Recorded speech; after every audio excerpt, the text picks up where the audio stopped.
Hello everyone, welcome to Jargus Ranger Review. This time we'll be looking at the 15th episode of Power Rangers Ninja Steel, the Royal Rumble. Now this one picks up right where the last episode left off. And one thing I didn't mention specifically last time is that the Lion ship was shot down by Galvanax's ship. Just making that clear. So Princess Viera is still stuck. I mean, her anti-gravity crystal has been broken apart, so she has to walk off and find a way to fix it. Meanwhile, on the Galaxy Warriors ship, Galvanax and Drillion are arguing, along with Madame Odious, that they didn't finish off the Rangers, and that they need to make sure that the princess was completely destroyed. But Odious does give him an upgrade. In addition to his drill arm, he now has a toolbox arm that gives him a whole bunch of projectiles to attack with. But before they attack, the Rangers are in their base, and Haley has a new little badge or something of a lion. But then when she touches it, because she didn't notice it before on her purse, it starts glowing green and the princess gets warped in. And she's asking them for help to help repair the Lion Zord, to help repair her Lion ship. But Mick doesn't want to do it, because he says it's because of the royal family that a bunch of people, along with himself, were taken away and sold away to Galvanax. He hasn't seen his family in 20 years because of that. And Viera goes on to say, well, I've been taught kindness by the Power Rangers, so I need to go back and help change this and do things the Power Ranger way in the Lion Galaxy. Plus, she kind of defended and helped you a couple times in the last episode. So she's a bit of trustworthy. So reluctantly they agree. Especially since within the prism, they see the Lion ship. I think this is the same one that freed Levi Aiden from Madame Odious. I mean, it looks like it, and we haven't seen it since. So I wonder how that happened. Yes, that's what they meant, because they then say it's not the first time it appeared in the prism. That must be what they're referring to. I almost forgot that until I was looking at it again. And yeah, it really is it. Anyway, eventually they agree that they're gonna, but there is very little ninja steel left in that trophy. Just a few shreds of it.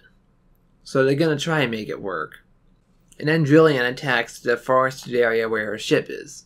So the Rangers go to attack. Well, to fight. And of course they are losing. They're having a hard time fighting him, with Brody getting knocked aside right away. But they finished it. Well, almost. First the star just goes right from the prism into Viera's armor. Oh yeah, I should mention that since it's in the prism, they think that the power's going to transform the Lion ship into a new Megazord. But more on that later. And so it starts glowing and she don't know what's happening. Mick and Remdot don't know what's happening. And then a new Lion spin star appears on Brody's wrist. So he tries spinning it, and the armor that's called the Lion Fire armor just disappears from Viera and appears on Brody. And it grants him so much extra power, it's ridiculous.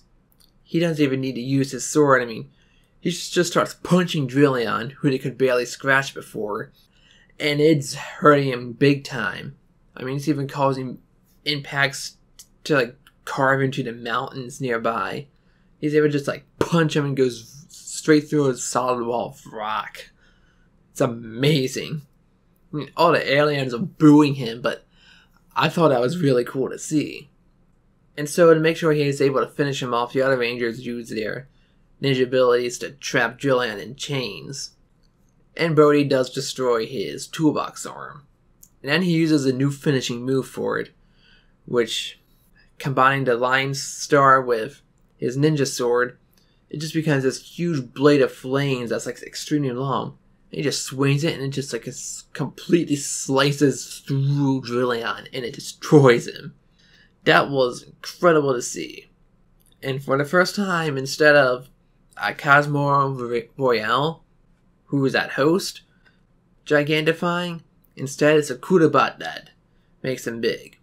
And it's just in time too, because they finished working on the last power, and it turns the Lion ship into a Lion Zord. Now at first, it doesn't seem any difference. When Brody gets in and turns it into a Megazord, now it's looking good. Though, it does look kind of weird that the treads are the size of his feet from the angles. I don't know. That just looked very awkward to me. And his weapons is just two giant ninja stars it just swings down on him. I mean, they don't even use the other Megazords. It's just Brody attacking him and Drillon gets destroyed by it. I mean, you can just feel there's so much power in that thing already. It's great. So, in the aftermath, Viera has a gift for Mick, in which case it's actually a communication to the Lion Galaxy, and his parents are still alive and well. So he has a nice reunion with them, and that completely clears up any doubts he ever had about the princess. And she says that whenever they need it, the Lion Zord and the Lion armor will be the Rangers to use. So she takes off with it into space to return to her galaxy and to make it a better place. Now, there's one thing I haven't mentioned yet, and that's our obligatory appearance of Victor, Vincent, and Monty. I mean, somehow they made it out of jail pretty quickly. Maybe they just felt sorry, or the foreman didn't want to press charges. Who knows? But they're already outside, and Victor wants to earn his 50th trophy. Prove he's really strong. So they find a heavy rock that's floating, thanks to the piece of the anti-gravity. So in the middle of the episode, he's passing out flyers saying he's going to break the world heavy lifting record, something like that. And so everyone else is like, yeah, whatever. But he does make a crowd at the end. And just before he lifts it, Monty puts it on there, and the Rangers notice. They'll decide they better not say anything, because people might ask questions. And so when he lifts it up, he just lifts the whole thing up very quickly and easy above his head. And everyone's cheering. So they're like, yeah, you finally get his trophy. And so he just lets go and grabs it and starts celebrating. Until Monty points out things still floating above him. So it's like, oh right, he just grabs it, just pretend like he's going to pull it down. But it's like, no, you're a cheat. And the guy gave him a trophy. Says, what's this thing? He pulls off the anti-grav. And the whole thing just crashes through the ground from just a few feet above. Creates a big hole. And Victor and Monty fall right into it. I might have to pay that property damage. So yeah. They got what they deserved. Overall, this was a pretty good episode. I'd say it was better than the last one because I had no problem following the action scenes. And the story didn't. And the thing I liked about the middle part with Victor and Monty is it happened while the Rangers were busy worrying about Drillon's next attack while they were working on repairs. So that was an easy way to brush them off and to keep it integrated with the story setting pretty much. This is definitely a better episode. I mean, we got a new form for the Red Ranger that so kicks all kind of ass, and a new Megazord, which is really good looking. I really enjoyed it. I mean, there's nothing special I can say about the episode, but it was just a lot of fun to watch. I totally recommend it. What was your thoughts of the episode? Did you think anything was particularly wrong with it? Besides the extremely forced message of kindness over brute force with Viera's storyline?